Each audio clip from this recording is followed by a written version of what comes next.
அது பெரியவர்கள்ட்ட எதிர்த்து எதிர்த்து பேசுகிறாங்கள்ல, பெரியவர்கள்ட்ட வாக்குவாதத்தில் ஈடுபடுறது, பெரியவர்கள்ட்ட எதிர்த்து எதிர்த்து பேசுகிறது, பெரியவர்களிடம் சண்டை போடுவது, இது எல்லாமே அழிவுக்கு தான் வழிவகுக்கும். பாறையில் போய் மோதுறதுக்கு சமானம்.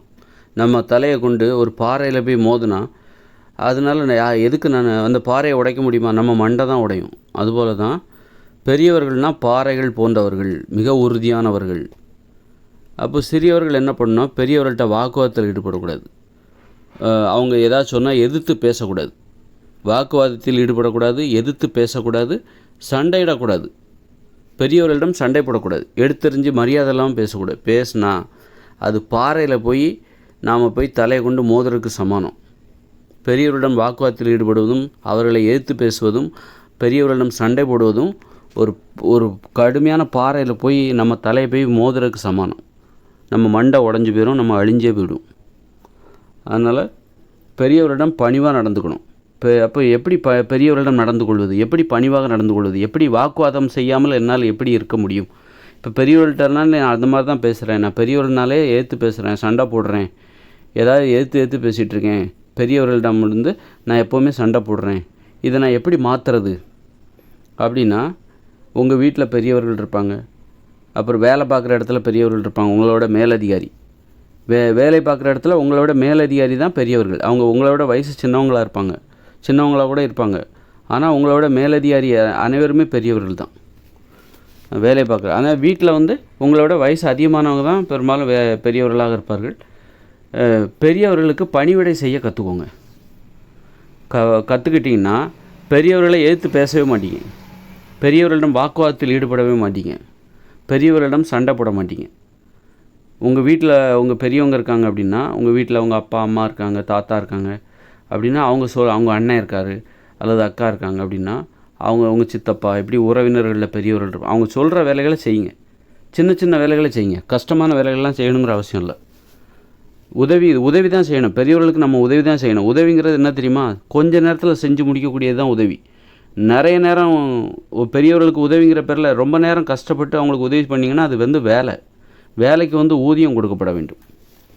உங்கள் அப்பாவே இருந்தாலும் உங்கள் அப்பா உங்களை அரை மணி நேரமாக உதவிங்கிற பேரில் அரை மணி நேரமாக 1 மணி நேரமாக ஒரு வேலையை உங்கள்கிட்ட இருந்து வாங்குறாருன்னா அது பேர் உதவி கிடையாது, அது பேர் வேலை. அப்போ உங்கள் அப்பா கிட்டேருந்து நீங்கள் ஊதியத்தை கேட்டு வாங்கணும். ஒரு மணி நேரமாக நீங்கள் சொன்ன வேலையை நான் செஞ்சுருக்கேன், ஒரு 100 ரூபா கொடுங்க அப்படின்னு கேட்டு வாங்கிடணும். அது ஒரு உதவின்னா ஒரு 10 நிமிஷம் 15 நிமிஷத்தில் செய்து முடிக்கணும். அதுதான் பிறருக்கு நீங்கள் செஞ்சு கொடுக்குற உதவி. அதனால் இந்த மாதிரி பெரியவர்களுக்கு உதவி செய்ய கற்றுக்கோங்க. அம்மாவுக்கு, அப்பாவுக்கு, தாத்தாவுக்கு, உறவினர்களுக்கு, உங்கள் அண்ணனுக்கு, அக்காவுக்கு, இவங்க கேட்குற உதவிகளை நீங்கள் செய்ய ஆரம்பிச்சிருங்க. கொஞ்சம் நேரம் தான் இருக்கணும். சின்ன சின்ன உதவிகளை செய்யுங்க. அதிக நேரம் செலவழித்து பண்ணாதீங்க, அது கோபத்தை ஏற்படுத்தும். உதவிங்கிற பேரில் நீங்கள் பெரியவர்களுக்கு 5 நிமிஷம் 10 நிமிஷத்தில் செய்யக்கூடிய பணிவிடைகள், அவங்க கேட்குற உதவிகளை ஆர்வமாக செய்ய என்ன ஆகும் அப்படின்னா, பெரியவரிடம் நீங்கள் பணிவடைந்து விடுவீர்கள். அப்புறம் பெரியவர்களிடம் வாக்குவாதத்தில் ஈடுபட மாட்டீர்கள், பெரியவரிடம் எதிர்த்து பேச மாட்டீங்க, சண்டை போட மாட்டீங்க. அதுதான் இந்த சண்டை போடுறது, வாக்குவாதத்தில் ஈடுபடுறது, எதிர்த்து பேசுகிறது, இதெல்லாம் உங்கள் வாழ்க்கையை முன்னேற விடாமல் தடுக்கக்கூடிய கெட்ட பழக்கங்கள். நல்லா கவனித்து பார்த்தீங்கன்னா, யார் பெரியவர்களிடம் எதிர்த்து பேசுவாங்க, வாக்குவாதத்தில் ஈடுபடுவாங்க அப்படின்னா, பெரியவர்களுக்கு எந்த பணிவிடையும் செய்ய மாட்டாங்க. அவங்க தான் பெரியவர்களிடம் எதிர்த்து பேசுவாங்க. வீட்லேயும் சரி எங்கேயும் சரி பெரியவர்கள் சொன்னால் ஒரு வேலையும் செய்ய மாட்டாங்க, பெரியவர்களுக்கு உதவியே செய்ய மாட்டாங்க. அவங்க தான் பெரியவர்களிடம் சண்டை போடுவாங்க. பொதுவாக சண்டை போடுற வழக்கம் உடையவங்களுக்கு இப்படிப்பட்ட குணம் இருக்கும். பெரியவர்களிடம் சண்டை போடுவாங்க, எதிர்த்து பேசுவாங்க, அப்புறம் வாக்குவாதத்தில் ஈடுபடுவாங்க.